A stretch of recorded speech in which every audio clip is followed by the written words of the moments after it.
I think the first thing we should recap is what is a perennial?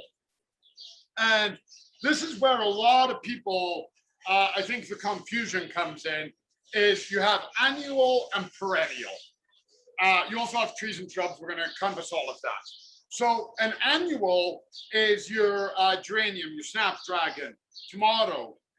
You plant them in the spring right now. They live for a season and they die, that's it.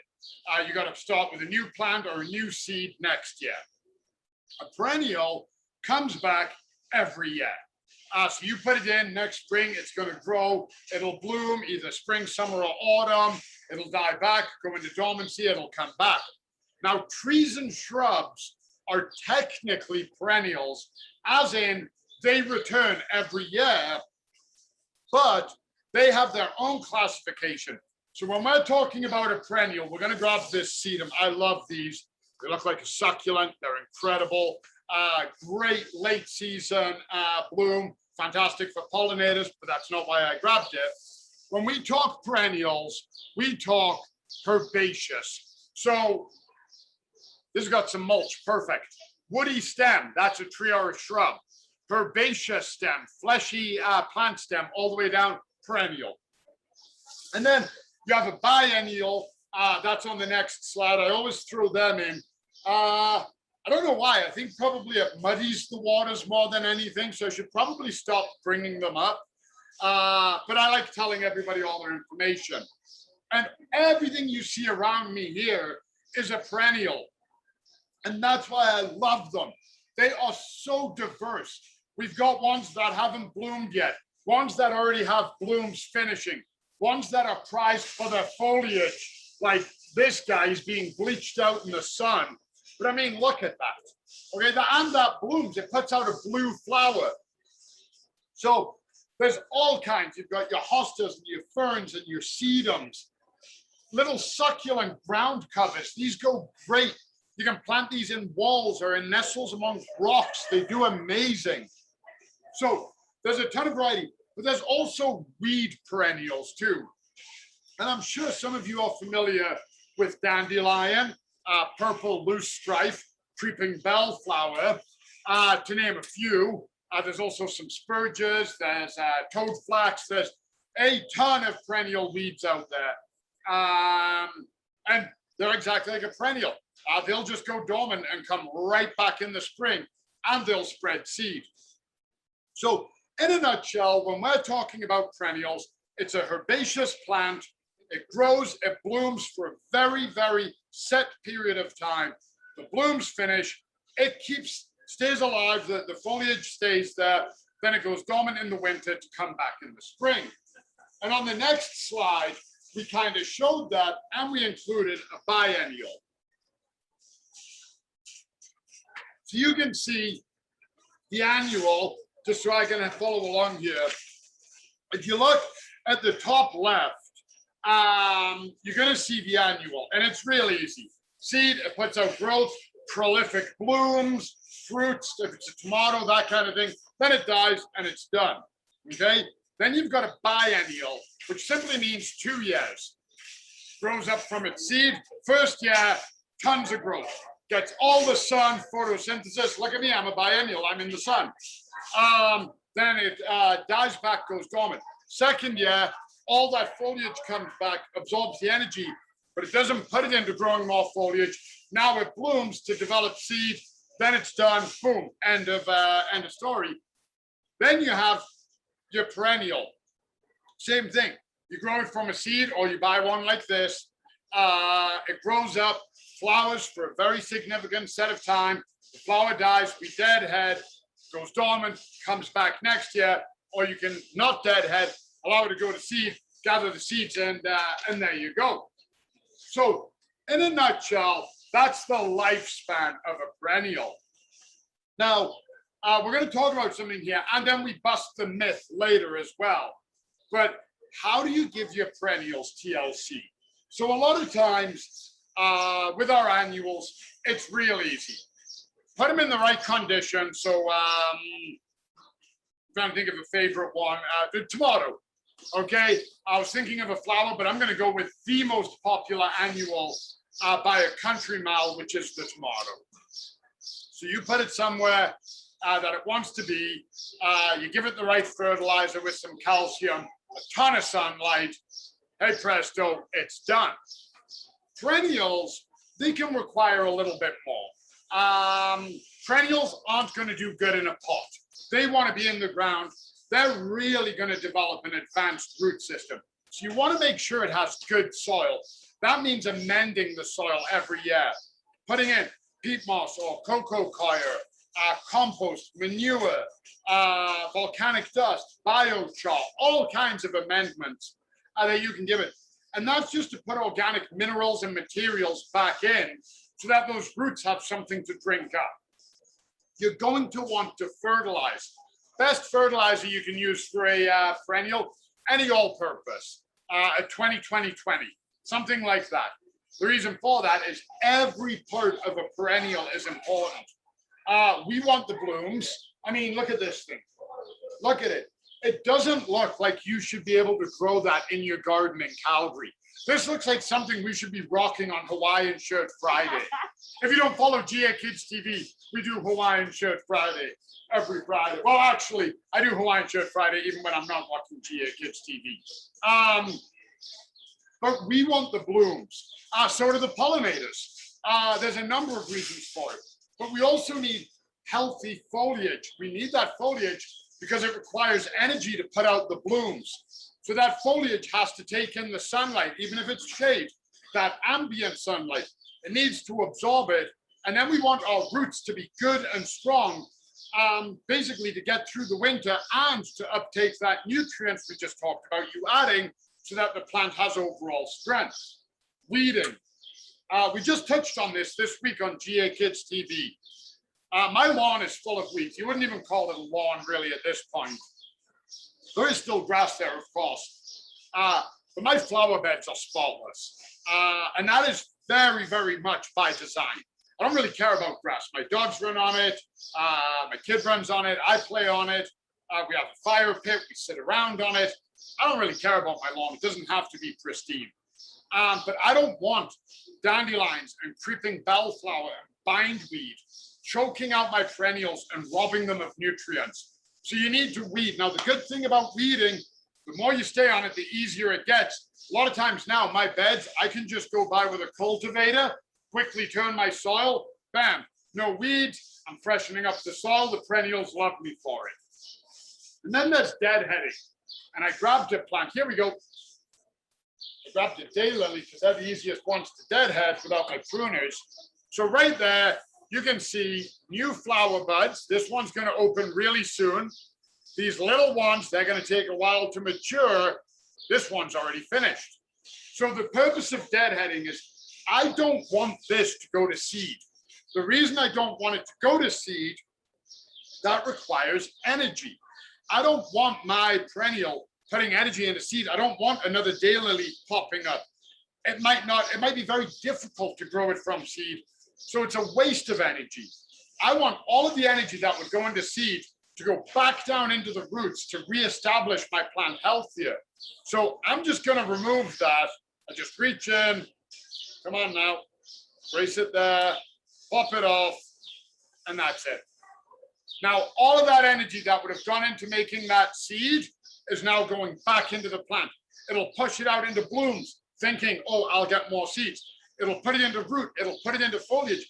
It can put it into whatever it wants to put it in, but it's not going to be a seed. And then watering. And, you know, something very popular, and I love it, in Calgary is xeriscaping, which means low to no water. And you've got plants like yuccas, even your sedums, grasses, fescues. They thrive in that environment, but a lot of the other perennials don't. High production ones like this. Look at all of those flowers with more still to come. They need water. Now, you don't want to overwater a perennial. A tomato, you're going to be watering your tomato every day, maybe twice a day, probably twice a day. Perennials, maybe they need it every day, maybe they need it every 2 days, maybe they need it once a week. You've got to let it tell you, but you have to give it the water it needs. If you make a mistake with an annual, it only had one season anyway. Hey, whatevs. You make a mistake and kill a perennial, and you know what? It wasn't always this level of gardener. I was a rookie too when I started all those years ago. And I've hurt perennials by overwatering and underwatering. So you really want to keep an eye on it. This one's great. Look, Echinacea. Look, hasn't opened yet, but look at that flower coming along. Leaves are all upright. They're bright. They're pointing towards the sun. This is nice and strong, a powerful flower on it. Perfect amount of water. Okay? Too much water, and this can start getting soggy and not looking great. Not enough water, and the leaves are coming down because they're losing everything. They're trying to put everything into the flower, so it's got a chance of survival. So let the plants tell you, but they will absolutely need water. And then, what is the purpose of perennials? So trees, any purpose, aesthetic, shade, privacy, fruit, whatever you want. Trees have a myriad. We already talked about trees. Annuals, food and beauty. Jenny, my wife, this year, she wanted a ton of different colors. No rhyme or reason, just color happening all through the front yard.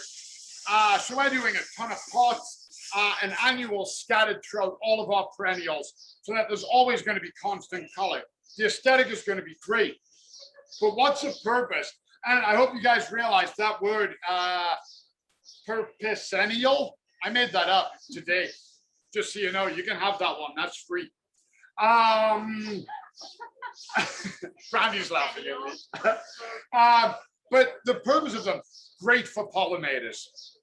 A lot of times annuals are good for pollinators, but a lot of annuals have been hybridized and crossed and mixed. So we get these incredible colors, but there's not really any pollen. There's no good for the bees out there or the butterflies. These guys, yeah, we mix them, but they are full of pollen. Let me just see if I can show that. Come on now. There you go. Pollen all over my fingers. Now I'm probably going to get it all over my shirt, but that's okay. I got a washing machine.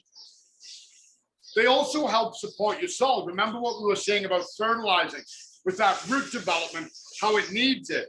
Annuals don't develop a big root system. Tomatoes, they'll have a mass of roots, but they're all quite weak. That's why you got to put cages on them. They can't hold themselves up. It puts out a ton of roots, so it can drink up a ton of water, gobble it all up because it's heavy production. But those roots, they're not going to sustain the soil. And at the end of the year, they're dead anyway. They'll start breaking down and composting in the soil.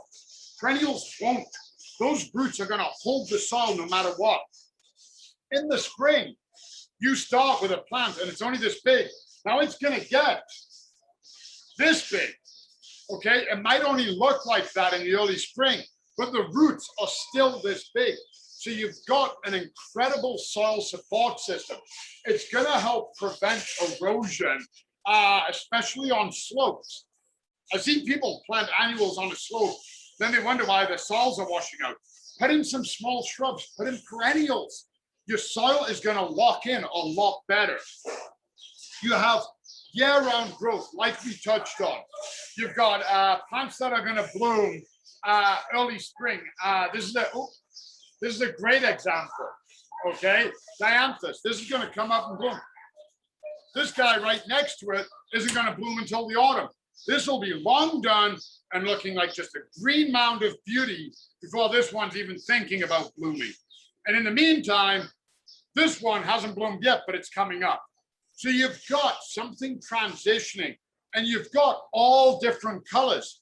You got pinks, you got blues, a yellowish green leaf, the Brunera that we had, the silver leaf on it, all kinds of different things. Oh, star of the show, white and yellow. There's a ton of fun things you can do. And then water conservation, like I said. Sorry, Brandy, you staged this beautifully. I'm just trashing this out. Your tomatoes, if you want a fruit, you don't have a choice. You got to water. And I water mine twice a day. I put them where they just get blasted by sun. They've got a white wall behind them, so the sun's rays are reflecting on them.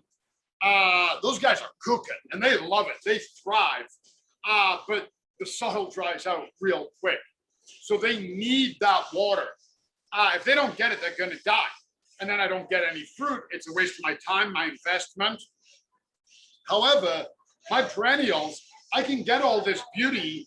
And when my peony is, so I have a peony in my yard right now. It's come up. It's about that big. It's leafing out. It's looking beautiful. I haven't watered it once. Now, we have had a relatively wet spring. I haven't watered it. Probably not going to water it today. I'll water it when it tells me it needs water. So you get the growth and the beauty, but you're not expending that same amount of water. And they're sustainable. They're grown, and you put this in. You don't have to drive around looking for annuals. The plastic pots, all of that. There's much more environmental sustainability in a perennial. And that's why I like to mix them. Okay, I'm not guilt shaming about annuals. I just said I have a ton of annuals.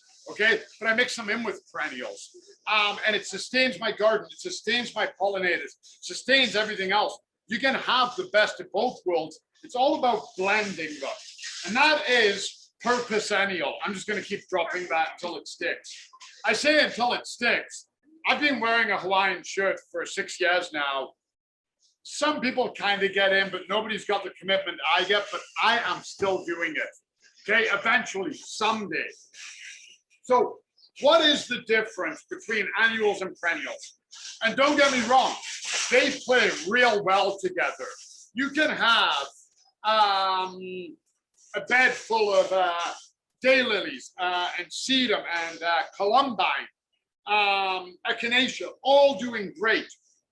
But you might get some windows where nothing is in bloom. And that's okay. That's what a perennial does. Maybe you don't have enough room to have a huge plethora to make sure you've got that continuous blooms. Maybe there's some you don't like. Whatever the reason, that's fine. But that's why you adopt the annuals throughout. And that's going to give you the consistent blooms throughout the year.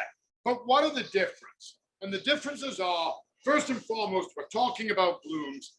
Annuals have prolific blooms. That's what they do. Flower, flower, flower. You deadhead, it puts out more flowers. You deadhead, I deadheaded the daylily. There it is. I didn't throw it away this time. It's not going to replace that. That flower is done. Whether I deadhead it or not, it is done. You deadhead annuals, they just keep churning out flowers. So that's the main difference. Annuals, you need to plant every year. Plant a tomato, you grow, you eat the tomatoes. Next spring, you plant a tomato, grows, you eat the tomatoes. Your perennial, you put it in, one and done. That'll come back. And I say every year, we're going to myth bust that as well. Okay, perennials aren't immortal unless they get bit by a vampire. It would have to be a vegan vampire. Okay, that opens up a whole other thing to talk about. The other thing is that annuals give you that instant gratification.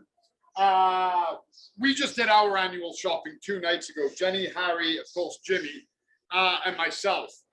And our sunroom, I'm planting tomorrow, and our solarium is just a wash of color. Jenny's loving visiting it. She goes in and pops in and checks on the plants and looks at the water and everything else. And it's just instant happiness. There's color there. You get that instant effect. Perennials require patience. And I'm going to show you something that's funny. So I showed you this, and I showed you this. Now, despite the leaves being similar, they are not the same plant, okay? This is a still bead or false goat's beard. This is a runcus or goat's beard. So you can see why they call it a false one, a very similar leaf. This, by the time it matures, will dwarf this. This one here is going to be up this much bigger than this. A similar flower, this one, its flower arches. The still be flower stays straight up, very similar.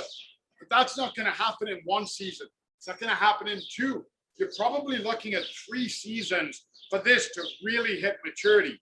So you're going to need that patience. You're going to need to give it the time. You put this in your garden, yeah, eventually it's going to spread. but it'll take time. It needs to establish. It needs that root development. It needs to grow. So the patience of a perennial garden, and not everybody has that time. Not everybody wants it. We can have 5 months, 6 months of winter. You're like, I am not putting this in my garden. I'm waiting 3 years for a bloom. I get it. That's fine. Annuals give you that instant gratification, but you're playing an end game with this one. This one is going to give you that happiness for a long, long time after.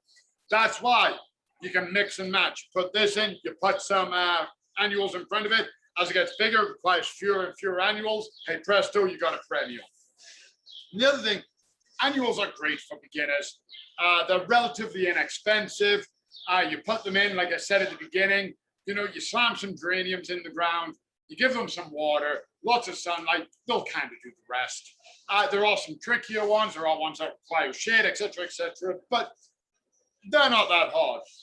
Perennials, between everything I said about making sure it's weeded, they don't really want to go in pots, but you can do with annuals.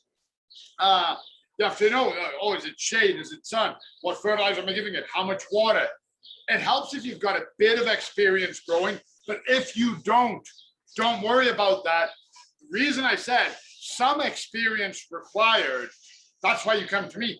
I will give you my experience, okay? So of all the people behind me, as I point at a tree. But what you can't see is behind that tree, there is a lot of people, like not directly behind the tree. That would be creepy and or weird. I'm talking further back in the stall. But anyway, anybody here will give you the experience. In case you haven't noticed by me, the trick with the gardener is getting us to shut up about plants, not talk about plants, okay? I'm sure Brandy regrets asking me some questions sometimes because she'll be like, ooh, what's that? What Brandy wants to hear is, oh, it's a sedum. Not, oh my God, Brandy, I'm glad you asked. This is like a succulent, okay? And then she's like, So you've got to get us to shut up, but we will give you our experience. So some experience required doesn't mean you have to have it. It means know who to come and speak to, and that's us. And then I wanted to touch on transplanting. And transplanting is very simply moving a mature perennial from one area of your garden to another. And that can be for any reason. Maybe you're building an extension, you're putting a deck on. Maybe you didn't realize how big this guy was getting, and you planted these two like this, thinking it would look great, and it did, but now they're no longer friends, and you want to move this guy to here. That can be a reason. Your neighbors might put up a fence or an extension. Now you've got some shade. You got to move your sun lover to a new area. There can be any number of reasons why you have to transplant. And it's not that hard. And don't worry, if you're looking at this and you're trying to jot these notes down when Brandy pops the slide up, we will do a post. These will all be up on our blog. You can find it through our new website. Right on the top bar, blog, click, bam, it comes up. And as an added benefit, you don't have to look or listen to this, okay? You get all the points without being lectured by some English nerd. So you're good to go, I promise. But it's honestly as simple as that. There's a little bit of work required, a little bit of knowledge, but you can move a perennial. I don't recommend moving a tomato. Again, sometimes you have to. A few years ago, there was a neighbor and a fence wasn't in good condition, etc., etc. They wanted to do the fence. Now they owned the fence, so I couldn't tell them no. I had no say in it. And it's their job, they had to do it. Well, I know the guys are going to try and be careful because they're bringing in landscapers, but you're moving heavy panels and you're carting in lumber and you got to build a fence. My tomatoes aren't going to do too good. And they really didn't do too good being transplanted. There is a shock. You're digging out roots. You're lifting a whole plant. You take a plant like this and bloom, it's established. It's got an intense root system. And you start ripping out some roots and cutting through some roots. A lot of times it goes into shock.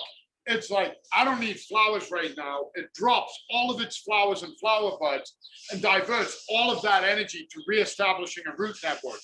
That's great. That's what we wanted to do. However, we lose the blooms. So ideally, you want to transplant early spring or late fall when the blooms are done. The plant's kind of in dormancy, kind of sleepy, doesn't know what's going on, and get it moved. As its roots establish, it'll still bloom. So that's essentially what transplanting is. And then there's dividing.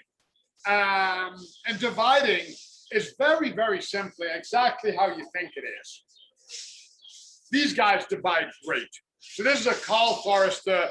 I actually love the botanical name of this just because it sounds so cool. Calamagrostis. Yeah, I know. Doesn't that just sound great? It sounds like an awesome name. So I'm going to name my next dog. We need another dog. So I don't want Jimmy to die. So I need 2 dogs so I can call the other one a better name than Jimmy. But these grasses, they get big and they establish. I mean, look at the stems on this one already. And this is relatively immature. Grasses are incredible, especially here, prairie grasses. We all know about that. And all you want to do, dig it out as if you're transplanting, lift as much root as you can, and then literally you're going to cut it down the middle. You can cut it into 2s, 3s, 4s. I think the most I've ever done, I think I cut a hosta. It was 8 or 10, I don't remember. It was massive. It took 2 guys to lift it, probably this big. And that's all division is.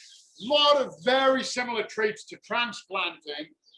And it's simply, again, the reasons why you have to do it. You can do it because you simply have a large grass and now you want 2. Maybe you notice the center of your grass is dying out. That's because of a root system. And as the roots are growing, well, the center doesn't have that much anymore. Cut it in half, hey presto, you've got a new one. So it can be for health. It can be just because you want more. There's a number of reasons. Again, you don't want to do it when the plant's in bloom or on a hot day, but all of these tips will be posted, I promise. Okay? Now, we're going to get into myth busting. Myth busting. See, Brandy. I can do it. Yeah, this was actually Brandy's idea. This is why I came. Yeah. That's the only reason Brandy's here today. No, this was actually Brandy's idea, and it was great. Like I said at the beginning, there's a lot of intimidation with perennials. Even me giving this information, some of you might be like, oh my God, he hasn't answered anything, or what he said has opened up more questions than what he's answered, and that's okay. I am here. Brandy is like always monitoring our DMs and comments. The staff, again, behind me, we're here for your questions. But let's touch on some common ones that you guys might have heard. Number one, we've heard, I had colleagues here who believed this. And I was kind of like, oh, really? That's a thing? Peonies require ants in order to bloom. Full-on myth, okay? Absolute myth. Ants like peonies when they're blooming. So if you've ever seen a peony bloom, it's a tight, really compact little ball. And as it gets bigger, often they look shiny. They look like sticky, almost like there's a lacquer or a resin on it. That's sugar, okay? That's nectar oozing out. A peony is a high production plant. And what I mean by that is that it puts out massive blooms and a ton of them. That requires energy. Where does energy come from? Sugar, the byproduct of photosynthesis. So it is pushing that out. And all of those sugars that are feeding the bloom are leaching out. You ever been on a picnic? You ever drop food on the ground? Ants, they love it. So the ants are coming for the sugar, not to help the peonies bloom. And the way I bust this is I ask people, oh, you love peonies? Yes, I do. Do you ever cut them and bring them in your house? Oh, all the time. How many ants do you bring in when you do that? And then there's an aha moment. Oh, I don't bring in any ants and they still bloom. So you do not need ants to bloom a peony. So that's busted. Get out of here, myth. Perennials need to be divided every 3 years. Absolutely not. You can divide them after 1 year. I could divide this one right now if I so chose. okay? There is no right or wrong time to divide a perennial. If you have a perennial and for whatever reason it's been struggling, maybe it's in the wrong location, maybe it got attacked by bugs, maybe somebody trampled on it, maybe something fell on it, whatever. Reason. Plants can suffer. And you're like, well, it's been 3 years, better divide it. You're going to hurt it. You should only divide a perennial if you absolutely have to, because it needs to be moved, it's too big, health reasons, etc., etc. Or because it's ridiculously healthy. Taking a weak plant and shocking it because you're on a 3-year schedule is not the answer. Can it be done in 3 years? Yup. Does it have to be done? Nope. I have perennials that have never been divided and they are doing amazing. I've got perennials, like I said, Brandy and I did this last year. We literally took a plant out of a pot, divided it, repotted it, and then gave them away. Okay, so there is no time that you have to divide a perennial. Okay, there's other factors why 3 years, isn't it?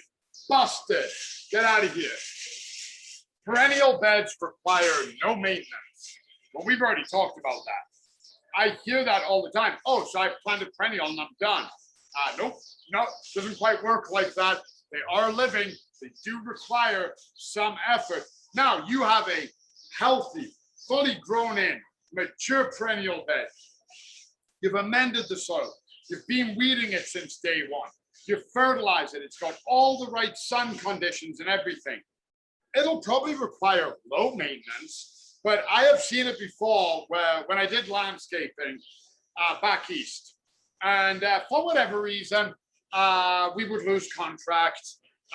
Maybe somebody's financial situation changed, somebody moved, whatever the case, doesn't matter. And then people, I can't tell you how many times it would happen, would call us up and be like, can you come back and save my perennial bed? I didn't realize how much work it entailed.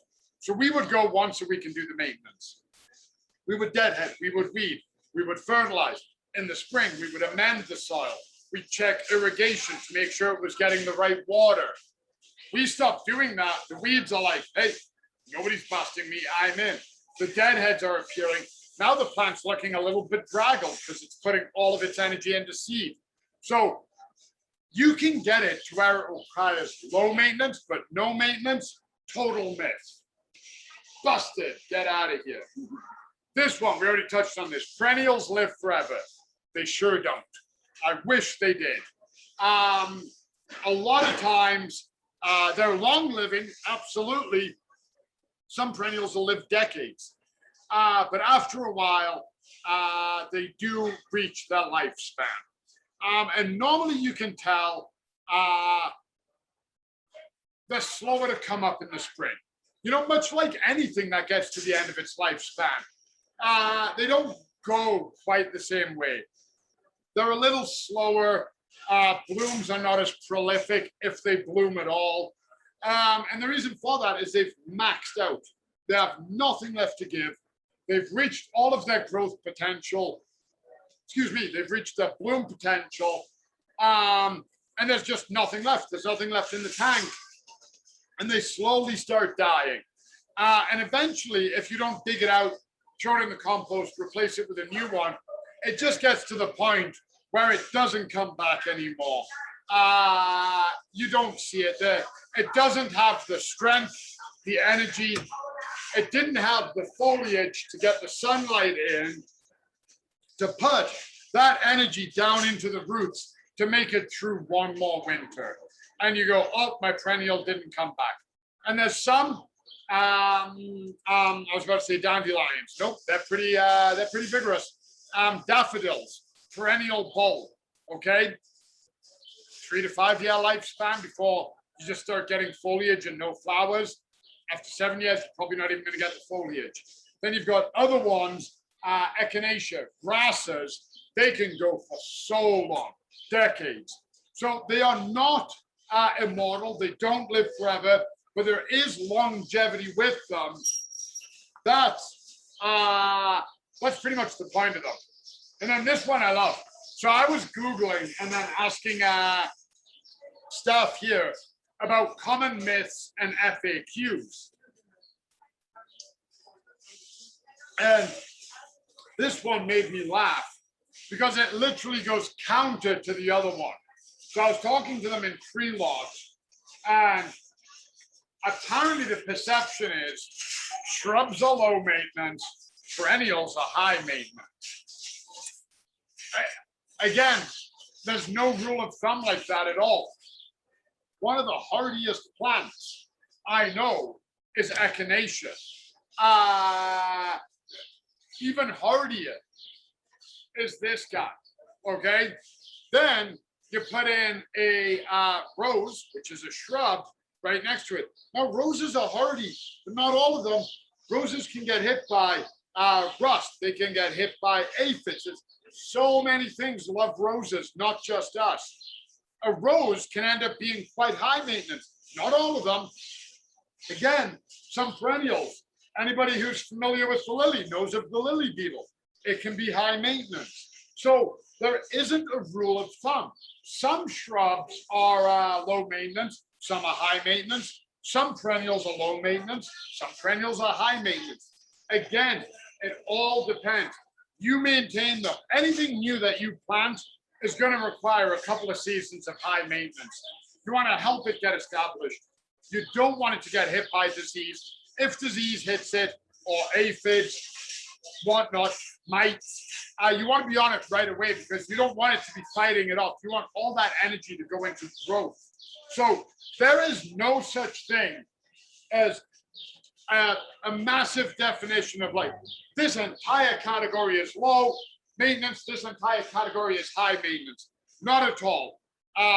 They can cross over. If you take care of them, you get this one is always low maintenance. And there can always be high maintenance ones too. And if you've got the time and the effort to put into it, fill your boots. It can be very rewarding. And then the last one, and this is the one that I love, perennials require full sun and lots of water. Absolutely not true. There are shade-loving perennials. We got a Hosta kicking around, okay? Look at this guy. Look at this one. I love this plant. Look at the bloom, look at the foliage. This is a juga, also called carpet bugle, okay? Brilliant plant. One of my, looks amazing, planted around a flagstone walk. You have that gray of the flagstone and the burgundy leaf, they contrast each other. Oh, fantastic visual. Ton of shade, doesn't require a lot of water. Too much water is bad for it, it's a ground cover, okay? Hostas, same thing. You don't want a little water, it'll funnel the water, it needs into itself. They develop a wicked hardy root. Wicked hardy, where am I from? Boston?